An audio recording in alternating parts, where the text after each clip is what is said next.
찬송가 주의 음성을 내가 들으니 찬송하시겠습니다.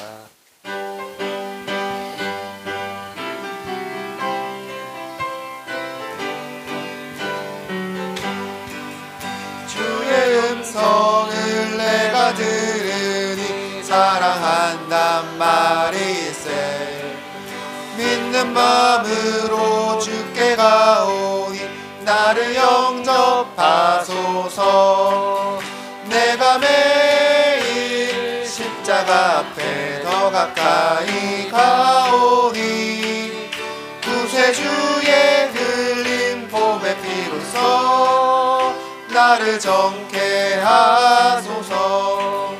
주여 넓으신 은혜 베푸사 나를 받아주시고 나의 품은 뜻 주의 뜻같이 되게 하여 주소서. 내가 매일 십자가 앞에 더 가까이 가오니 구세주의 흘린 봄의 피로써 나를 정케 하소서. 주의 보좌로 나아갈 때에 어찌하니 기쁠까. 주의 얼굴을 항상 배우니 더욱 친근합니다. 내가 매일 십자가 앞에 더 가까이 가오니 구세주의 흘린 봄의 피로써 나를 정케 하소서. 우리 구주의 넓은 사랑을 증량할 자 없으며 주가 주시는 참될 기쁨도 헤아릴 수 없도다. 내가 매일 십자가 앞에 더 가까이 가오니 구세주의 흘린 봄의 피로써 나를 정케 하소서. 아멘. 충만 찬양하시겠습니다.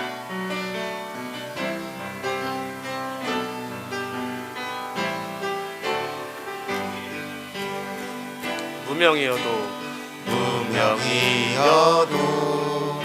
공허하지 않은 것은 예수 안에 난 만족함이라.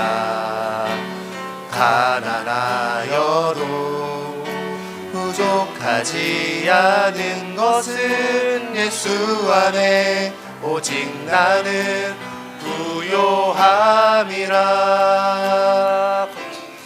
고난 중에도 견뎌낼 수 있는 것은 주에게 믿기 때문이라. 실패하여도 일어설 수 있는 것은 예수 안에 오직 나는 승리함이라. 난 예수로 예수로 충만하네. 난 예수로 충만하네. 난 예수로 충만하네. 영원한 왕 내 안에 살아계시네. 내 몸이 약해도 낙심하지 않은 것은 예수 안에 난 완전함이라. 화려한 세상 부럽지 않은 것은 난 예수로 충만함이라. 난 예수로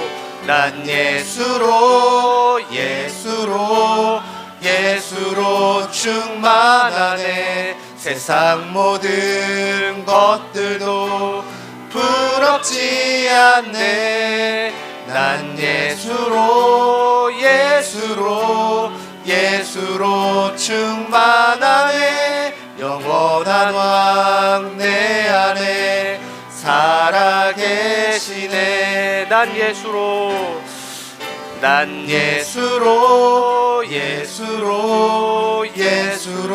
충만하네. 세상 모든 풍파도 두렵지 않네.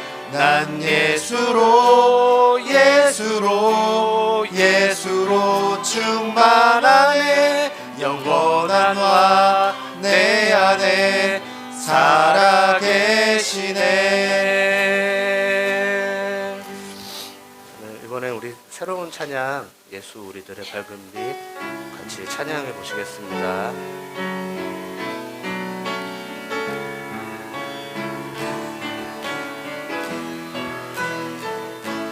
예수 우리들의 밝은 빛, 예수 우리들의 밝은 빛, 은혜와 긍휼을 베푸시는 주의 길을 따라가는 주의 자녀들에게 항상 밝은 빛을 비추시네. 그는 구원의 주 하나님, 공의로 세상을 다스리시네.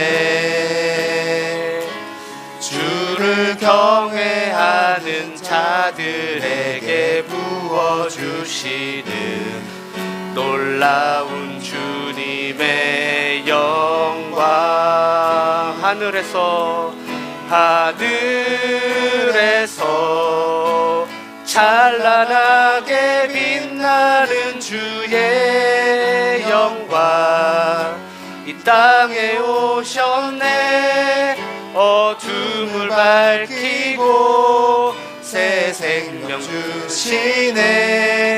영원히 빛나는 나의 예수님 높이 영광과 찬양 받으실 그 이름 경배합니다. 슬픔을 거두고 내게 자유 주시네. 기쁨의 노래를 영원한 나의 빛 예수께. 한 번 더 찬양하시겠습니다. 예수 우리들의 밝은 빛, 은혜와 공유를 베푸시는 주의 길을 따라가는 주의 자녀들에게 상 밝은 빛을 비추시네. 그들 구원의 주 하나님, 공의로 세상을 다스리시네. 주를 경외하는 자들에게 부어주시는 놀라운 주님의 영광. 하늘에서 찬란하게 빛나는 주의 영광. 이 땅에 오셨네. 어둠을 밝히고 새 생명 주시네. 영원히 빛나는 나의 예수님 높이 영광과 찬양 받으실 그 이름 경배합니다. 슬픔을 거두고 내게 자유 주시네. 기쁨의 노래를 영원한 나의 비 예수께. 하늘에서 찬란하게 빛나는 주의 영광, 이 땅에 오셨네. 어둠을 밝히고 새 생명 주시네. 영원히 빛나는 나의 예수님, 높이 영광과 찬양 받으실 그 이름 경배합니다. 슬픔을 거두고 내게 자유 주시네. 기쁨의 노래를 영원한 나의 비 예수께. 우리 예배 시작하기 앞서 잠시 통성하는 시간 갖겠습니다. 통성기도 같이 하시겠습니다. 하나님께 기도하며 나갑니다. 오늘의 기도가 주께 드려지게 하시고 오늘의 예배가 주께 드려지게 하여 주시옵소서. 어둠을 거두어 주옵소서. 이 땅에 어둠을 거두어 주시옵소서. 이 땅에 새날을 허락하여 주시고 이 땅에 공의를 허락하시며 이 딸에 하나님의 의와 하나님의 평화가 임하게 하여 주시옵소서. 어두운 세상 속에 밝은 빛으로 오신 예수를 믿습니다. 내게 빛이 되어주시고 세상의 빛이 되어주시고 우리의 빛이 되어주시고 우리가 그 빛의 반사체가 되게 하여 주시며 하나님의 영광 하나님의 뜻을 실천하고 이루는 우리 되게 하소서. 하나님 간절히 원합니다. 무엇보다 이 대한민국을 위해서 기도합니다.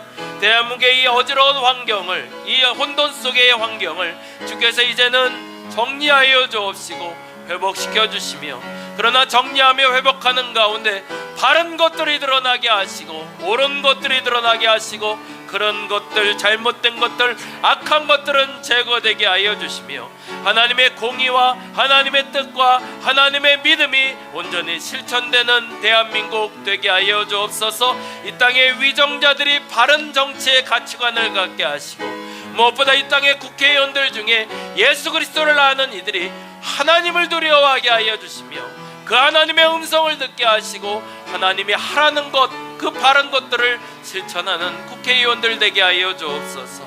하나님, 우리가 함께 예배합니다. 이 자리에서 예배하며 하나님께 나아가길 원하는 저들에게 첫사랑을 회복시켜 주시고 그 첫사랑을 회복할 결단을 하게 하여 주시며, 그래서 2025년의 시작부터 그 마무리의 모든 과정이 의로웠다고, 행복했다고, 감사했다고, 과거에 그것을 회복했다고 말할 수 있는 우리가 되게 하소서. 오늘 이 시간 간절히 기도하고 간구합니다. 우리의 기도에 응답하실 주님을 기대합니다. 저들의 각 제목들을 기독하여 주옵시고 저들 각 개개인의 모든 기도의 제목들도 하나하나 응답되게 하시고 무엇보다 아픈 이들은 만져주시고 치유하여 주시며 회복을 꿈꾸고 또한 내일을 준비하고 있는 이들에겐 그 내일의 확증을 허락하여 주시사 그 모든 것들이 온전하게 하소서. 그 모든 것들이 온전하게 하여 주시옵소서.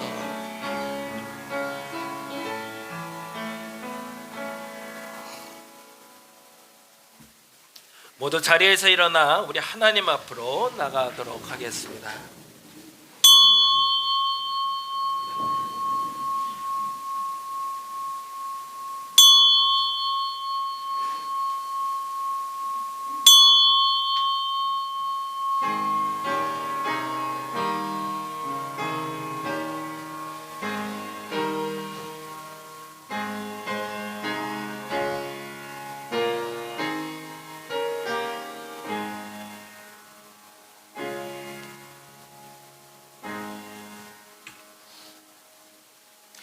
여호와의 이름에 합당한 영광을 돌리며 거룩한 옷을 입고 여호와께 경배할지어다.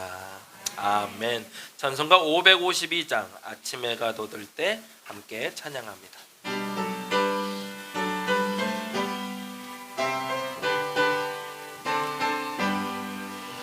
아침 해가 돋을 때 만물 신선하여라. 나 세상 지낼 때에 햇빛 되게 하소서.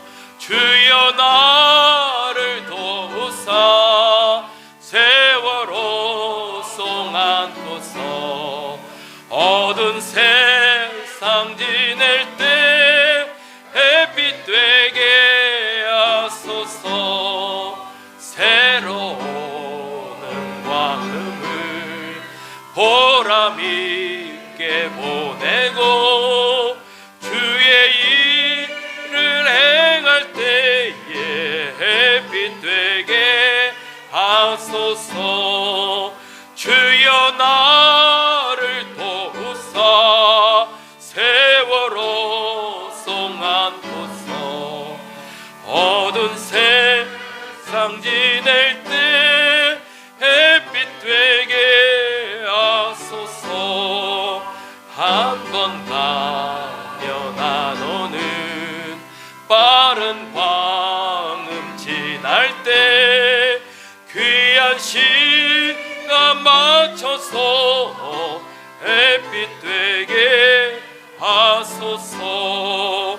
주여 나를 도우사 세월호 송 안고서. 어두운 세상 지낼 때 햇빛 되게 하소서. 밤낮 주를 위하여 몸과 마음을 드리고 주의 사랑 나타내 햇빛 되게 하소서. 주여 나를 도우사 세월호 송 안고서. 어두운 세상 지낼 때 햇빛 되게 하소서.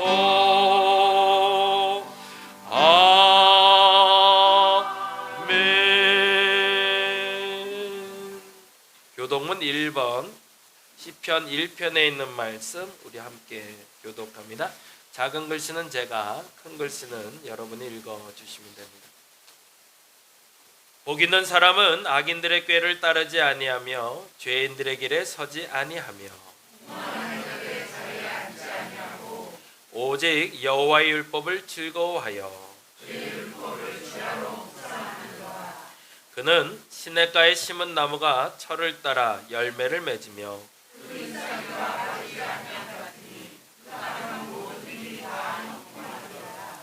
악인들은 그렇지 아니하며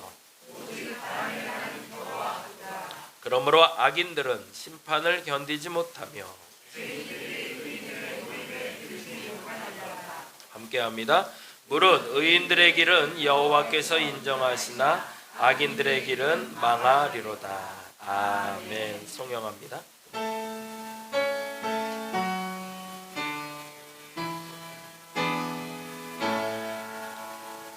성부 성자와 성령 찬송과 영광 돌려보내세.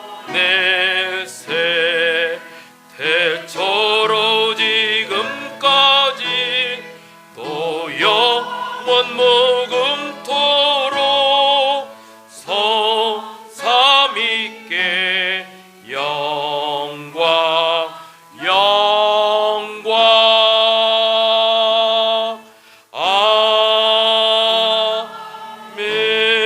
아멘.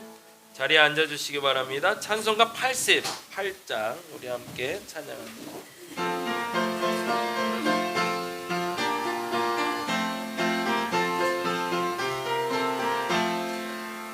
내 진정 사모하는 친구가 되시는 그 주 예수님 아름다워라. 산 밑에 백합하여 빛나는 새벽별 주님 영원할 길 아주 없도다.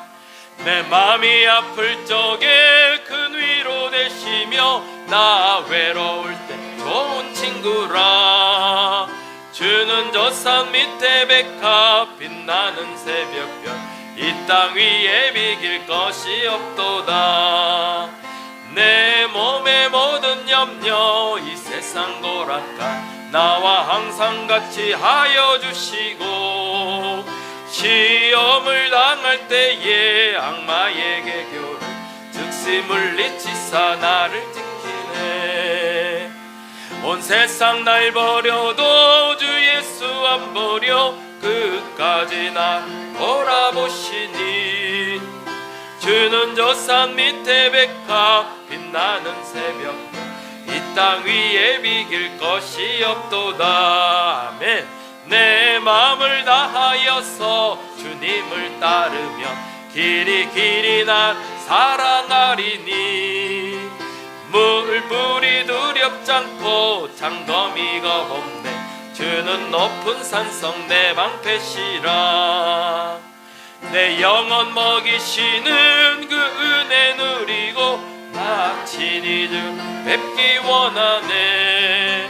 주는 저 산 밑에 백합 빛나는 새벽별 이 땅 위에 비길 것이 없도다.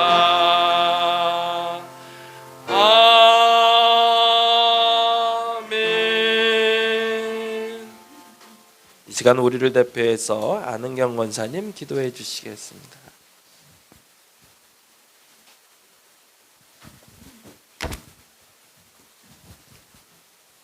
기도하겠습니다. 참 좋으신 주님 감사합니다.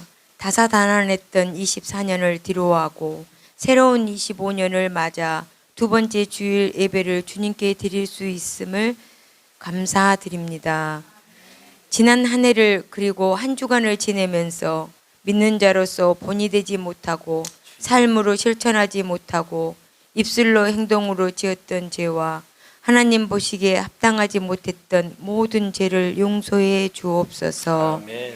주님, 참으로 혼란 속에 있는 이 나라 이 민족을 불쌍히 여겨 주옵소서. 아멘. 너무도 혼란스러워 앞으로 나아갈 바를 모르겠습니다. 나라가 국민이 보이지 않는 유정자들을 어찌해야 할지 모르겠습니다. 저들에게 하나님의 정의와 공의가 살아있음을 보여 주옵소서. 아멘. 나라와 민족을 위해 진정으로 기도하지 못했던 우리들도 용서해 주옵소서. 아멘. 하나님의 정의와 공의가 바로 서는 나라가 되어 혼탁함이 사라지고 사회와 경제와 교육이 바로 서는 나라가 되게 하옵소서. 아멘. 우리 다림목 교회에는 하나님이 주인 되신 교회 되게 하시고 이웃 속에서 주님을 증거하는 교회 되게 하옵소서. 아멘. 각자 자신의 자리를 지킬 줄 아는 공동체가 되게 하옵소서. 아멘. 10주년을 맞이해서 부흥 집회를 하고 있사오니 오후 예배도 온 마음으로 드릴 수 있게 하옵소서. 아멘.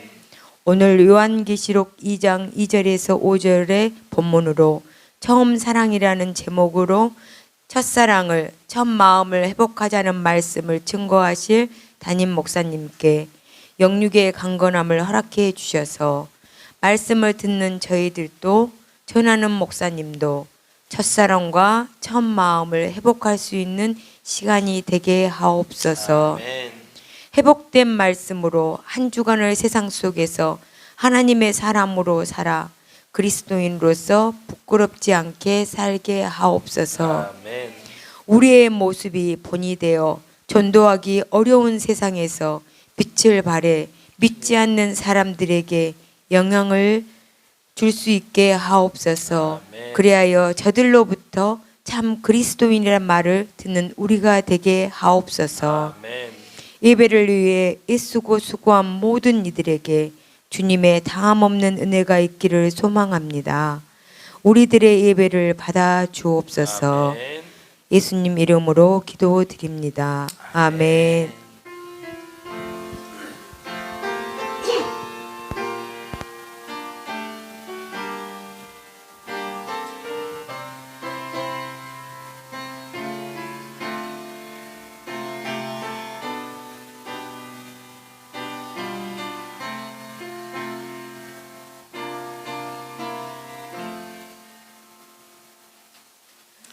오늘 함께 볼 하나님의 말씀은 요한계시록 2장에 있는 말씀이 됩니다. 신약 성경의 맨 마지막이 되고요. 요한계시록 2장 1절에서 5절까지 말씀 우리 같이 읽도록 합니다. 성경 다 같이 찾으시고요. 요한계시록 2장이 됩니다. 2장 1절에서 5절까지 다 찾으셨나요? 네, 다 같이 자리에서 일어나셔서 우리 같이 한 목소리로 천천히 읽어보도록 합니다. 요한계시록 2장 1절에서 5절 같이 한 목소리로 천천히 읽겠습니다. 에베소 교회의 사자에게 편지하라. 오른손에 있는 7뼈를 붙잡고 7 금촛대 사이를 거니시는 이가 이르시되 내가 내 행위와 수고와 내 인내를 알고 또 악한 자들을 용납하지 아니한 것과 자칭 사도라 하되 아닌 자들을 시험하여 그의 거짓된 것을 내가 드러낸 것과 또 내가 참고 내 이름을 위하여 견디고 게으르지 아니한 것을 아노라. 그러나 너를 책망할 것이 있나니 너의 처음 사랑을 버렸느니라. 그러므로 어디서 떨어졌는지를 생각하고 회개하여 처음 행위를 가지라. 만일 그리하지 아니하고 회개하지 아니하면 내가 내게 가서 내 촛대를 그 자리에서 옮기리라. 아멘. 자리에 앉아주시기 바랍니다. 오늘은 처음 사랑이라는 제목으로 같이 말씀 나누려고 합니다. 오늘 본문인 요한계시록은 사실은 이번 1월달 우리에게 너무 중요한 본문이기도 해서 조금 같이 나눠봤으면 좋겠는데요. 우리가 1월달 한 달 동안 부흥회 동안 들을 말씀이 교회에 대한 이야기를 들을 거예요. 어떻게 교회가 만들어져야 되고 교회는 뭘 해야 되고 교회는 어떤 일을 하는 곳인지에 대해서 우리 세 분 목사님을 통해서 계속 듣게 되는데요. 그래서 첫 번째 우리 김한준 목사님을 통해서는 가정교회, 그 소그룹, 속회라는 것이 왜 중요한지를 잠깐 이야기 들었다면 오늘 이제 문정일 목사님을 통해서 또 다른 말씀을 듣게 될 겁니다. 근데 특별히 요한계시록에는 7 교회가 나오고 있어요. 그래서 그 7 교회, 더 정확히 말하면 소아시아의 7 교회라고 표현되는 그 7 교회들의 이름을 기록하면서 그 교회들에게 책망할 것이 있고 칭찬할 것이 있다라고 이야기해요. 기준으로 보자면 예수께서 십자가에 달려 돌아가신 후에 사도 바울로 말미암아 세워진 교회들이 50년에서 60년 사이에 지어졌고요. 그리고 만들어진 그 교회들이 이제 30년이라는 시간을 지내게 돼요. 그리고 요한계시록이 기록될 당시는 AD 90년경, 말 그대로 한 30년 정도 지난 후의 교회의 모습. 그러니까 교회가 시작되고 그 과정 속에서 어느 정도 이제 자리를 잡아가기 시작했던 거죠. 그래서 그 자리를 잡았던 교회 중에 소아시아의 7 교회가 어떠한 특징을 갖고 있는지를 설명하는 게 요한계시록 2장과 3장의 이야기가 됩니다.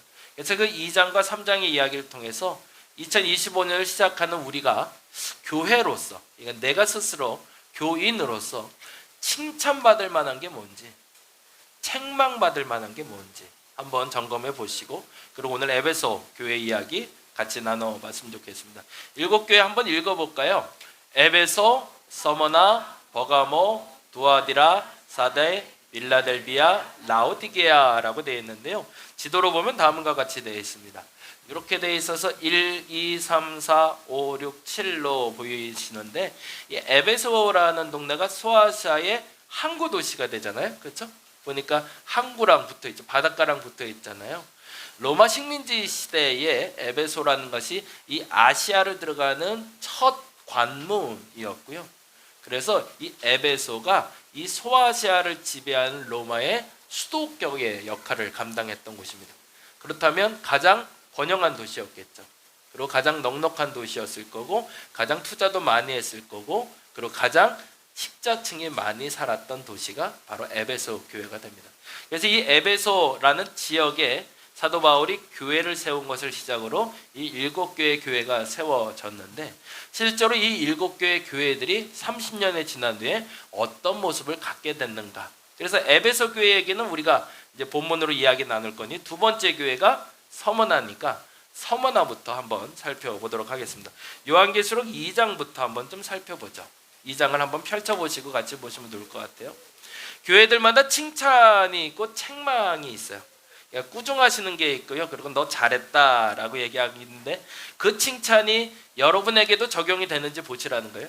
그리고 그 꾸중이 나에게도 적용되는지. 그래서 잘하고 있으면 여러분 스스로에게 잘했다라고 격려해 주시고요. 못했다 그러면 바꿔야지라고 생각해 보자는 거죠. 서머나 교회는 칭찬과 꾸중 중에 칭찬만 있고 꾸중이 없습니다. 이게 참 잘했던 거죠. 볼까요? 2장 8절에 11절이 서머나인데 2장 9절로 가보도록 합니다. 계시록 2장 9절 말씀 천천히 한번 읽어보겠습니다. 내가 내 환난과 궁핍을 알거니와 실상은 내가 부유한 자니라. 자칭 유대인이라 하는 자들의 비방도 알거니와 실상은 유대인이 아니요 사탄의 회당이라. 무슨 말을 하고 있을까요? 다음 장 보여주시죠. 칭찬을 했는데 이렇게 칭찬했네요. 같이 읽어보죠. 환난과 궁핍 중에도 부유하다. 그건 무슨 말일까요? 그 어렵고 힘든 환경에 지배되지 않고 뭐 했다? 자유했다는 얘기죠. 남들이 다 어렵다고 하는데, 남들이 다 힘들다고 하는데 그 힘듦이 되지 않았다는 얘기죠. 지난번에도 말씀드리는 것처럼 우리가 항상 디모데전서 4장 4절에 그런 말이 있잖아요. 하나님이 지으신 모든 것이 선함에 감사함으로 받으면 버릴 것이 없다. 그러면 이 서머나 교회는 뭐가 늘 있었던 거죠? 감사가 있었던 거죠. 어떤 악한 환경, 어떤 더러운 환경, 어떤 불편한 환경을 만나도 그들의 삶 속에 뭐가 늘 감사가 있는 사람들, 그들을 우리는 부유한 사람들이라고 부릅니다. 2025년 한 해가 그러하시기를 간절히 바랍니다. 2024년 여러분의 입에 감사가 많이 달려 있었나요? 그렇지 않았다면 25년엔 우리의 문장, 우리가 말하는 단어의 마지막은 항상 이거였으면 좋겠습니다. 하나님 감사합니다. 하나님 오늘도 감사합니다. 하나님 그래서 감사합니다. 그럼에도 불구하고 감사합니다. 그렇다면 우리는 서머나 교회가 칭찬 들었던 것처럼 동일한 칭찬을 늘 겁니다. 너희는 환난과 궁핍 가운데도 부유했구나라고. 두 번째 한번 볼까요? 버가모 교회로 가볼게요. 버가모 교회는 2장 12절에서 17절에 있는데요. 이름의 뜻은 높여지다라는 뜻을 갖고 있습니다. 칭찬은 2장 13절, 책망이 2장 14절에 나오니 한번 보죠. 한번 칭찬 한번 받아보죠. 2장 14절 말씀 같이 한번 읽어볼까요? 2장 13절입니다. 2장 13절 같이 읽어보겠습니다. 내가 어디에 사는지를 내가 아노니 거기는 사단의 권자가 있는 데라. 내가 내 이름을 굳게 잡아서 내 충성된 증인 안디바가 너희 가운데 곧 사단이 사는 곳에서 죽임을 당할 때에도 나를 믿는 믿음을 저버리지 아니하였도다. 칭찬이 뭘까요? 같이 한번 읽어보죠. 다음 장 보여주세요. 칭찬 읽어봅니다. 믿음을 저버리지 않았다. 어떤 유혹에도 어떤 환난에도 아까 말했던 교회는 사실은 하나님 앞에 감사를 잃지 않았던 건데 이 교회는 사실은 감사까지는 아니었던 거예요. 근데 버텨낼 힘이 있었던 거죠. 넘어지지 않았다는 거죠. 뭐 그런 얘기 많이 하잖아요. 막 어려움 당하면 나 교회 안 갈래. 나 예수 안 믿을래. 예수 없나 봐. 하나님 없나 봐. 어떻게 날 이렇게 힘들게 만들어? 라고 시험에 들지 않고 그 가운데 버텨낼 힘이 있다는 거죠. 이 또한 칭찬받을 일이라는 거죠. 그것을 넘어 감사할 수 있으면 더 좋은 거지만 감사까지 못하더라도 버텨낼 힘만 있어도 하나님께서는 칭찬하신다는 겁니다. 근데 반면에 이들의 책망받을 게 있었네요. 14절 같이 한번 읽어봅니다. 14절 여러분의 성경책으로 읽으시면 됩니다. 14절 읽어봅니다. 그러나 내게 두어 가지 책망할 게 있대요. 거기 내게 발람의 교훈을 지키는 자들이 있도다. 발람이 발락을 가르쳐 이스라엘 자손 앞에 걸림돌을 놓아 우상의 제물을 먹게 하였고 또 행음하게 하였느니라. 어떤 일이 벌어진 걸까요? 14절을 다음 장 보여주시죠. 같이 읽어봅니다. 발람의 교훈을 지켰다. 이건 잠깐 설명을 해야 되겠네요. 발람과 발락 사건이 있었어요. 유대인들이 출애굽한 다음에 이제 가나안으로 들어가려고 하는데 들어가는 그 상황에서 그들이 광야에 있는 동안 모압에서 그들을 지켜보고 있었던 거죠. 근데 그들의 모습이 어땠냐라는 표현을 이런 표현을 합니다. 그들의 모습이 군대와 같았다. 그만큼 정비가 잘 돼 있고 그들이 쳐들어오면 내가 공격당해서 당할 것 같은 위기에 처했던 거죠. 그러자 모압 왕 발락이 발람을 데려다가 부탁을 합니다. 네가 이스라엘 백성들을 좀 저주해라. 그러면 네가 저주하는 그것 때문에 그들이 저주받으면 우리가 그 전쟁에 이길 것 같다는 얘기를 해요. 그러자 발람이 발락에게 나 못해요 라고 얘기해요. 그게 어찌 보면 무당 중에서도 상무당인 것 같아요. 내가 범접하고 내가 이길 수 있는 존재를 아는 거죠. 무당은. 진짜 무당은. 가짜 무당은 그걸 모르는데, 근데 비교를 해보니 하나님이라는 존재는 내가 믿는 신이 이길 수 없는 존재라는 걸 알고 있었던 거죠. 그러니까 발람이 나 그거 못해요 라고 얘기해요. 근데 그의 마음을 움직이는 게 있었습니다. 뭐였을까요? 재물, 돈을 갖다 주는 거예요. 내가 이만큼 너한테 줄게. 그랬더니 살짝 마음이 흔들려요. 그만 한번 해볼까? 근데 그거 갖고도 잘 안 흔들려요. 그때 그에게 권력까지 주겠다고 얘기합니다. 그러자 발람이 그만 한번 해보지 뭐라고 나가요. 그런데 그의 입을 하나님이 통제하기 시작하십니다. 그리고 정말로 유대인들을 저주하고 모욕해야 되는데 저주하고 모욕하기는커녕 오히려 칭찬하고 그들의 위대함과 하나님을 찬양하는 모습을 드러내는 게 성경에 기록이 되어 있어요. 그렇다면 발람의 교훈을 지켰다는 건 뭘까요? 잘못된 방법으로 성공하려고 했다는 겁니다. 예수 믿는 사람들도 성공해야 돼요. 잘 돼야 돼요. 그냥 우린 맨날 가난만 이겨내고 어려울 때 감사만 하고 그러고 살라고 하나님 부르지 않으셨어요.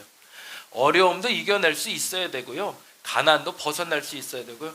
병도 좀 나야 되고요. 그런 일이 있어야 돼요. 근데 중요한 건 바른 방법으로, 잘못된 방법으로 성공하려고 하지 말라는 겁니다. 병을 고치려면 어떻게 해야 돼요? 기도만 하면 될까요? 아니에요. 그게 진짜 잘못된 신앙이에요. 기도도 하고 병원도 가야죠. 그게 바른 믿음인 거죠. 잘못된 믿음이라는 건, 바른 방법이 아니라는 건 내가 아는 하나님이 원하고 하나님이 제시해주고 세상이 옳다 말하는 방법이 아닌 다른 편법으로 성공하려는 방식들을 얘기하죠. 그래서 지름길을 자꾸 만들고요, 빠른 길을 만들고 좀 적당히 쉽게 갈 방법을 찾습니다. 그리고 사람들은 그런 사람들 보고 똑똑하다고 얘기해 왔죠. 근데 그게 똑똑한 게 아니라는 거죠. 어느 시점이 되면 그 수고와 애씀의 결과를 하나님 반드시 기억하고 채워주실 겁니다. 지난번 새벽에도 그런 말씀을 드렸는데요, 하나님은요 기억력이 정말 좋은 분이세요. 그걸 여러분이 잊지 마셔야 돼요. 내가 과거에 어느 시점에 했던 일을 나는 잊어버릴 수 있어요. 그래서 그 일 때문에 내가 당하는 일에 대해서 내가 이해하지 못하고 받아들이지 못할 때 있어요. 때로는 생뚱맞게 갑자기 좋은 일이 발생할 때가 있어요. 내가 뭘 잘해서 그렇지? 근데 성경에 그렇게 얘기해요. 내가 언제 주를 위하여 목마른 자에게 물을 줬으며 가난한 자를 대접했습니까? 그때 하나님 그랬어요. 내가 기억하고 있다고. 때로는 내게 좋은 일이 벌어질 때 그것은 하나님이 내가 좋은 일을 했던 과거의 그 기억을 기억하셨다가 그 일로 보상해 주시는 겁니다. 근데 반면에 내가 해코지 당할 때가 있어요. 잘못 당할 때가 있어요. 근데 도저히 기억이 안 나요. 내가 언제 그 일을 해서 그 일이 벌어졌는지도 모르겠고 내게 왜 그 일이 벌어졌는지를 모르지만 하나님은 기억하고 계셨던 거죠. 그리고 내가 잘못했던 것들을 콕 집어서 기억하고 있다가 내가 그것 때문에 벌 받아야 될 때 집어다가 벌을 주시는 겁니다. 그러니 우리는 그 하나님에 대한 두려움을 가지고 있어야겠죠. 어느 순간엔 내가 신앙이 좀 적어서 좀 부족해서 하나님 몰랐기 때문에 그래서 한 행동에 대해선 잊어지겠지? 아니요. 그것도 기억되고 여러분에게 상벌로 올 겁니다. 그러니 어떻게 살아야 되니까 너무 무섭죠. 과거에는 그렇게 쉽게 성공하는 게 좋아 보여서 그렇게 해왔다면 이제부터는 그 습관을 버려야 된다는 얘기입니다. 안타깝게도 버가모 교회는 이 방법으로 성공하고 싶었던 겁니다. 쉽게, 더 정확히는 하나님의 방법이 아닌 다른 방법으로 성공하려는 노력을 했다는 거예요. 그것이 잘못됐다고 지적받고 있습니다. 2025년에 바른 방법으로 저와 여러분이 성공할 수 있기를 간절히 바랍니다. 세 번째, 두아디아 교회로 가볼까요? 2장 19절에 그에 대한 칭찬이 나오는데요. 같이 한번 2장 19절 두아디아 교회 19절 같이 한번 읽어봅니다. 내가 내 사업과 사랑과 믿음과 섬김과 인내를 나누니 내 나중 행위보다 처음 것보다 많도다라고 되어 있습니다. 뭐라고 넣으면 될까요? 예, 넘겨주시죠. 같이 읽어보겠습니다. 나중 행위가 처음보다 많다라고 해요. 이게 칭찬받을 거죠. 과거에는 잘 몰라서 이렇게 해왔던 일들이 있는데 점점 시간이 지날수록 좋은 일을 하는 것들이 더 많아지는 거죠.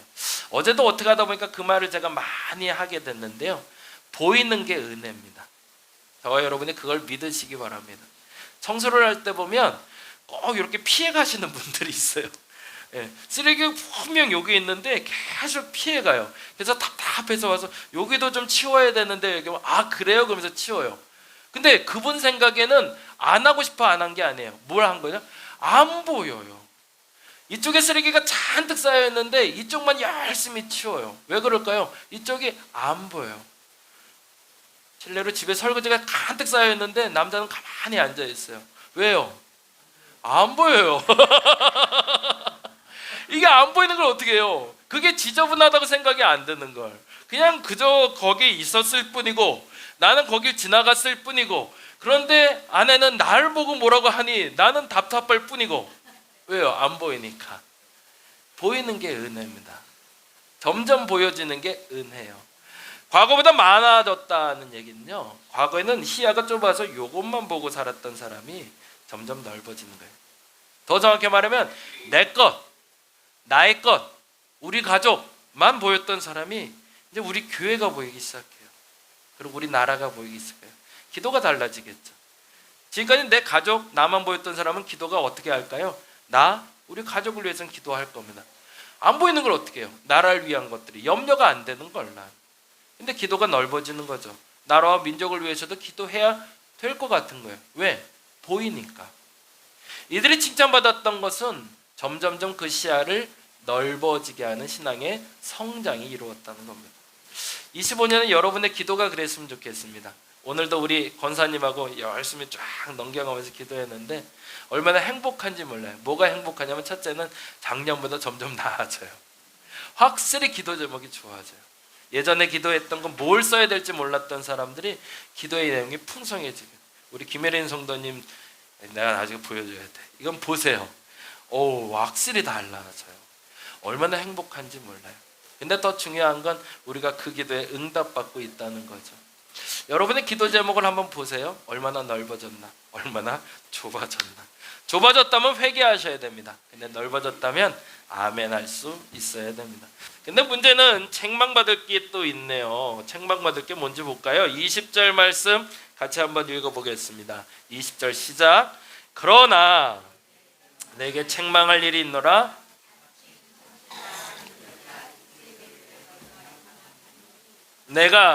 그가 내 종들을 가르쳐 깨어 행음하게 하고 우상의 제물을 먹게 하는도다. 예, 넘겨보시죠. 뭐라고요? 같이 읽어봅니다.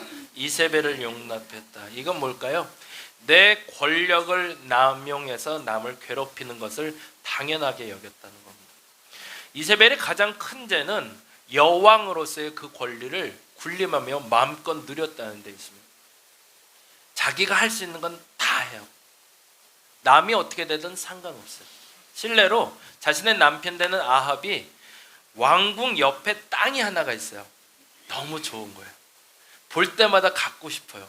근데 이 왕이 은근히 속이 좀 좁고 마음이 약했던 것 같아요. 그것 때문에 병이 들어요. 나 저 땅 갖고 싶은데 누가 좀 줬으면 좋겠는데 더 정확히는 내가 왕인데 좀 갖다 바쳤으면 좋겠는데 안 주는 거예요. 근데 알고 보니까 종친이 갖고 있던 평생 조상 때부터 가지고 있었던 땅인 거예요. 그래서 그 일로 근심하고 있는데 이세벨이 와서 툭 치는 거죠. 왜 그래?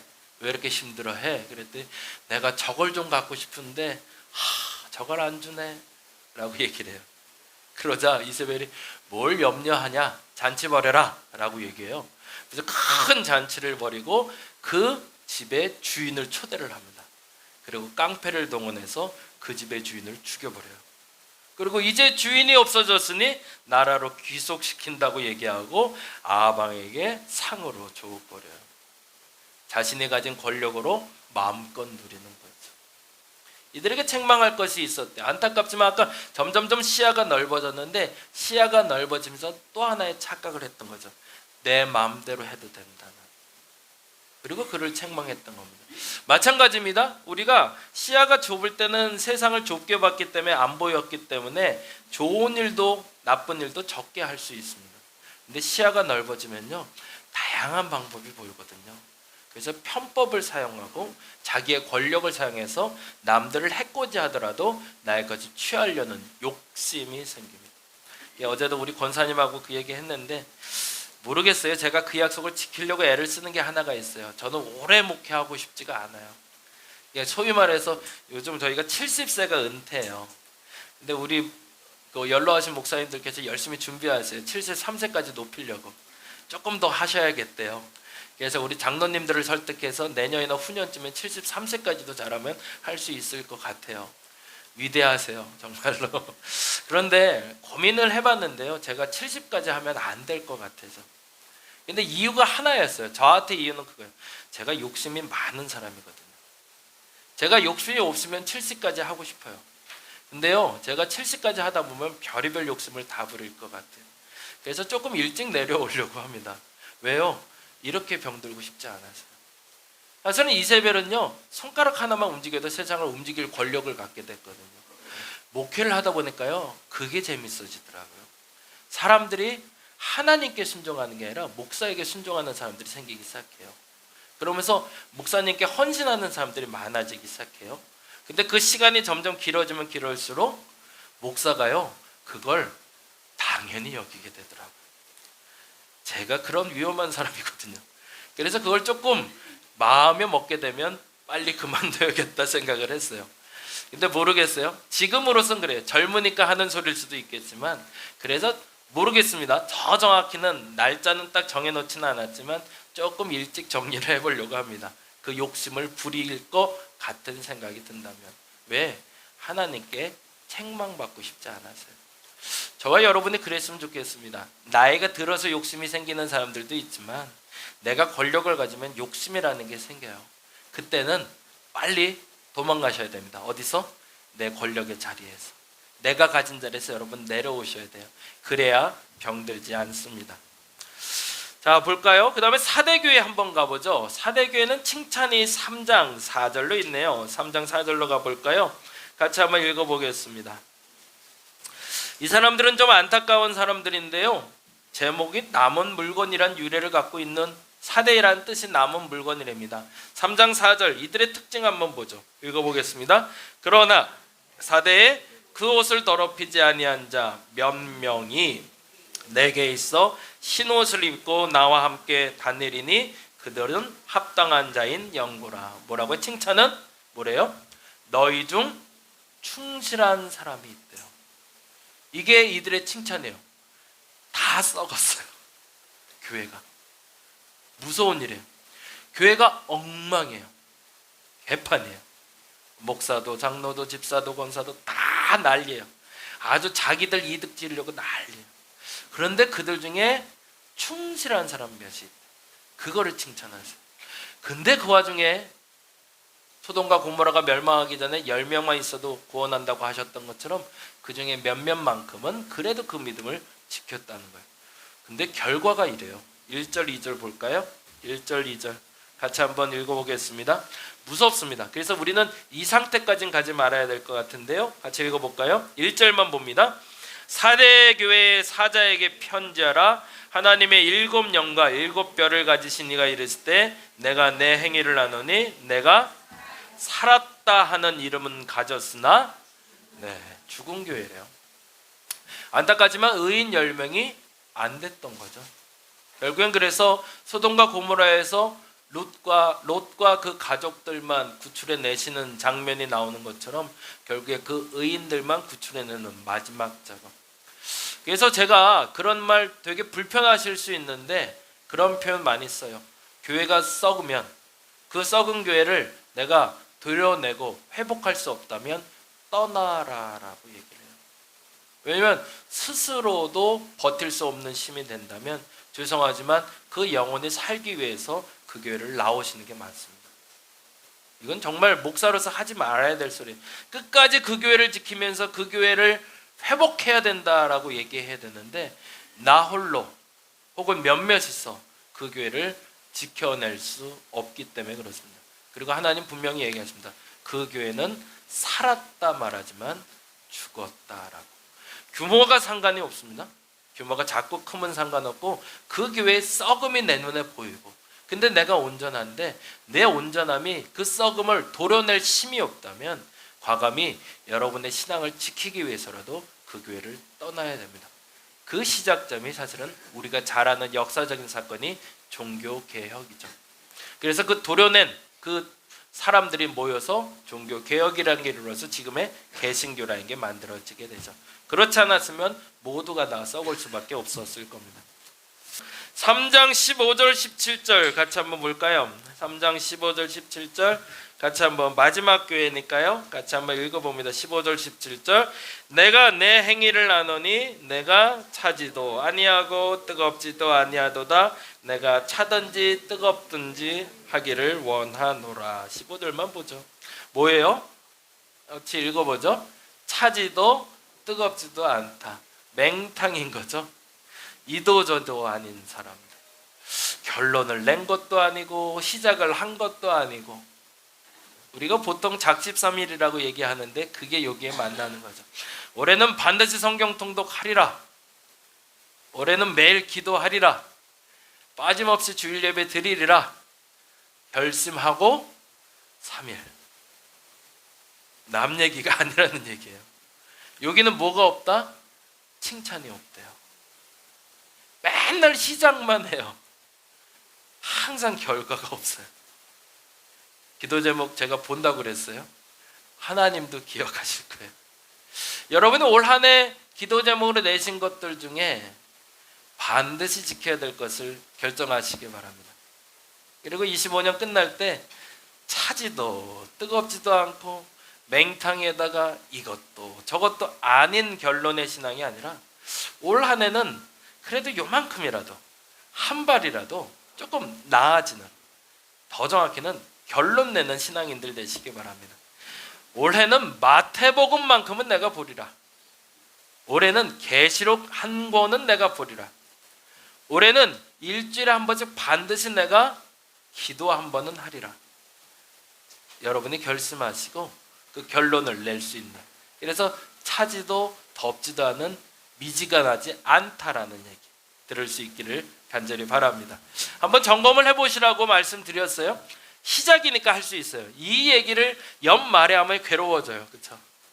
야, 우리 이렇게밖에 못 살았네. 이거 비참해지는 건데 연초니까 할 수 있는 얘기입니다. 한번 해봤으면 좋겠습니다. 그러면 에베소 교회는 어떤 칭찬과 어떤 책망이 있었는지 보죠.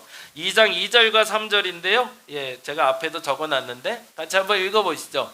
내가 내 행위와 수고와 내 인내를 알고 또 악한 자들을 용납하지 아니한 것과 자칭 사도라 하되 아닌 자들을 시험하여 그의 거짓된 것을 내가 드러낸 것과 또 내가 참고 내 이름을 위하여 견디고 게으르게 하지 아니한 것을 아노라.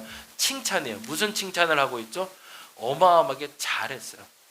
그리고 지금도 잘하고 있어요. 아까 말한 대로 에베소 교회는 부족하지 않은 교회입니다. 돈도 사람도 지식도, 심지어 아까 말씀드린 대로 소아시아의 수도와 같은 도시예요. 지금으로 말하면 강남 같은 곳이에요.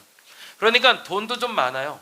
그리고 사람들도 꽤 똑똑해요. 그래서 아볼로라는 식자층에 와서 설교를 해도 알아들어요. 심지어 사도 바울이 한 교회에 머물면서 3개월 이상 머무는 적이 없는데 여기서 2년이나 머물러요. 왜 그랬을까요? 말이 통하는 거예요. 설교를 하면 알아들어요. 설교를 하면 예전엔 돌 들어서 쳐 죽이려고 그랬는데 여기서 설교하면 사람들이 귀를 열고 들어요. 그리고 얘기를 할 줄 알고요. 끄덕거리고요. 그대로 실천할 줄 아는 사람. 근데 그게 언제까지? 30년 동안 지속되고 꾸준히 잘 왔대요. 그러니 얼마나 칭찬받을 일이에요. 근데 문제가 있대요. 책망할 것이 하나 있대네요. 볼까요? 4절 읽어봅니다. 시작. 그러나 너를 책망할 것이 있나니 뭐를 버렸대요? 처음 사랑을 버렸대요. 오늘은 이 주제를 잠깐 이야기하고 가려고 합니다. 첫사랑이라고 할 때 크게 세 가지를 얘기할 수 있어서 그 얘기 잠깐 할게요. 오늘 저희가 설교를 되게 길게 하고 있군요. 죄송합니다. 빨리 끝낼게요. 한번 보겠습니다. 첫 번째 사랑은 이렇게 설명할 초심입니다. 처음 마음을 잃지 않았는가라는 거예요. 신앙생활을 할 때도 첫 마음이고요. 그리고 무엇인가 시작할 때 그 기대와 그 가능성을 가지고 시작하고 있는가라는 얘기예요. 일곱 남매 얘기를 제가 자주 해요. 그리고 감자빵 가끔 사 먹으라고 얘기를 하는데 저도 매일 주식처럼 먹진 못해도 차마 매번 사라고는 말 못하겠어요. 근데 가끔 먹으면 맛있어요. 그 일곱 남매가 되면서 감자빵 사업이 매우 잘 되기 시작했답니다. 되게 감사한 일이에요. 그래서 매달 수익이 이제는 올해 1월 달에 집도 하나 계약했대요. 오, 그렇다고 여기처럼 뭐 5억짜리 10억짜리 집 아니고요. 8천만 원짜리 25평 아파트가 있대네요. 춘천 살만하네요. 8천만 있으면 25평 아파트를 살 수 있대요. 야, 그래서 저도 나중에 글로 가서 살까 지금 생각 중인데. 그래서 돈 열심히 모아서 8천짜리 샀대요. 물론 이제 대출도 좀 껴서 샀는데, 그런데요, 사업이 잘 되다 보니까 사람들이 눈독을 들이잖아요. 그러면서 이렇게 연락이 오는데 어떤 사람은 돈을 이렇게 내가 투자할 테니 우리 회사로 지분을 넘겨라 라는 데도 있고요. 근데 꽤 많이 준다고 그랬대요. 그리고 어떤 회사는 그렇게 하지 말고 우리 회사에 직영점, 우리가 이러이러한 사업을 하는데 너희랑 사업이 비슷하니까 한 부서로 들어와서 여기서 좀 사업을 할 수 있도록 공장도 차려지고 사람도 붙여지고 인건비도 대줄 테니 함께 하면 안 되겠냐 그랬대요. 아, 되게 고민되더래요. 그런데 안 해요 그랬대요. 왜 그랬냐고 그랬더니 사실은 우리가 유명해진 이유는 감자빵이 맛있어서가 아니라 일곱 남매가 예쁘게 살아가는 모습이 좋아서인데, 내가 그 공장으로 들어가거나 이렇게 팔아버리면 일곱 남매의 모습이 아니라 감자빵만 남겠더래요. 뭐가 되는 거죠? 초심이 사라지는 거죠. 되게 욕심이 났대요. 어떤 데서는 집도 공장도 차려준다고 그랬으니까 이젠 좀 살만해졌겠네 했는데 그렇게 안 하더라도 일곱 남매가 더 행복하게 사는 모습을 보이는 게 진짜라고 생각했대요. 그래서 그렇게 합의를 보고 지금도 열심히 감자빵 빚고 있다고 합니다. 그게 초심이죠. 여러분 시작할 때의 마음, 신앙도 마찬가지고 그 마음이 변질되고 있다면 바꾸셔야 됩니다. 지금 바꾸지 않으면 나중에는 소용없이 잡을 수가 없습니다. 두 번째 초심이라 얘기할 때 얘기합니다. 이건 이제 최은정 집사님이 저에게 알려준 거였는데, 나를 인정해준 처음 사람을 잊지 않았는가. 저 이 부분 되게 크게 깨달았어요. 첫사랑을 잃었다는 게 그거였겠구나. 제가 목회를 하면서 설교를 하는 게 되게 자신 없었고, 그리고 성경을 보는 게 가장 자신 없었을 때 성경을 네가 참 잘 보고 있어, 설교 참 잘해 라고 얘기했던 그 한 사람 때문에 설교가 좋아지기 시작했거든요. 근데 생각해 보니까 그분을 내가 잊고 살았더라고요. 여러분을 처음 사람이라, 여러분이 참 괜찮다 라고 인정해 준 분이 있나요? 살아오면서. 남편일 수도 있어요. 나의 사람됨, 나의 괜찮음을 봐준 사람이 있어요. 그래서 내가 지금 살만한 용기를 가지고 살아가고 있거든요. 근데 그 사람을 내가 지금 홀대하고 있지는 않은가? 남편일 수도 있고 아내일 수도 있고 어머니일 수도 있고 아버지일 수도 있어요. 그분 덕택에 내가 지금까지 왔는데 그걸 너무 당연히 여기지는 않았는가? 그래서 우리 영진이 그 결혼식 할 때도 얘기했지만, 고마움과 미안하다는 말을 잊어버리기 시작하면 그 사람에 대해서 소홀해지기 시작하는 겁니다. 가족에게 고맙다, 미안하다 표현할 수 있을 때가 그들에 대한 마음이 살아있는 겁니다. 한번 점검해 보세요. 그래서 첫사랑 잃어버리지 않았나. 그리고 만일에 잊어버렸다면 그 사람에 대해서, 만약 남편과 아내라면 오늘 잠들기 전에 툭 한번 치면서 얘기해 주세요. 고마워, 같이 살아줘서 라고 한번 얘기해 주시면 좋을 것 같습니다. 마지막 세 번째인데요, 이 부분은 사실은 이게 에베소 교회에 하고 싶었던 얘기입니다. 본질을 잃었다는 겁니다. 그들의 풍요가 예수 그리스도의 십자가를 잃게 만들었습니다. 넉넉하고 잘 되는 교회들이 참 많아요. 교회 재정이 많아요. 그리고 교회 사람도 많아요. 그래서 뭐가 되냐면 권력이 됐어요. 그래서 정치인들과 경제인들과 야합하는 교회들이 나오기 시작했어요. 근데 예수의 자리는 거기가 아니거든요. 우리 예수님의 자리는 약자들과 함께 하셨고 고통받는 자들과 함께 하셨고 그들과 함께 거주하며 사셨던 분이거든요. 근데 요즘 교회들, 우리도, 그래서 저는 그게 많이 불편한데, 우리 권사님 계단 올라올 때는 너무 힘들거든요. 우리 아는경 권사님 다리 다쳐보니까 아시겠다 그러더라고요. 건강한 다리로 이 계단 올라오는 게 얼마나 행복한 건지. 장애인들에 대한 배려가 없어요. 요즘에 심지어 예전에는 장애인 부서가 있었는데요, 장애인 부서조차도 없는 교회가 너무 많아요. 그분들이 오면 내가 불편한 거예요. 그래서 그 불편함이 싫어서 못 오게 만드는 거죠. 그래서 비탈길 만드는 게 기본이고, 엘리베이터 있는 게 기본이고, 사람들 도는 휠체어가 들어갈 수 있는 공간이 있어야 되는 게 기본인데 없어요. 그런 거에 대한 배려가 아예 없어요. 뭐가 없어진 거죠? 본질이 사라진 교회. 우리 교회가 그랬으면 좋겠습니다. 본질이 살아있으면 좋겠어요. 예수께서는요, 부유해지라고 말하지 않은 건 아니에요. 잘 살라고 말하지 않은 건 아니에요. 그런데 본질을 잃지 않고 그렇게 살아야 되는 거죠. 예수께서 왜 십자가에 달려 돌아가셨는지, 왜 그 가난한 자, 약자, 비방받는 자, 욕먹는 자들하고도 함께 하셨는지를 우리는 잊지 말아야 됩니다. 그리고 심지어는 그들 중에 하나가 나였다는 사실도 잊지 말아야 됩니다. 그걸 잃어버리는 순간 우리는 이 이야기를 듣게 되는데, 요건 성경으로 찾아보죠.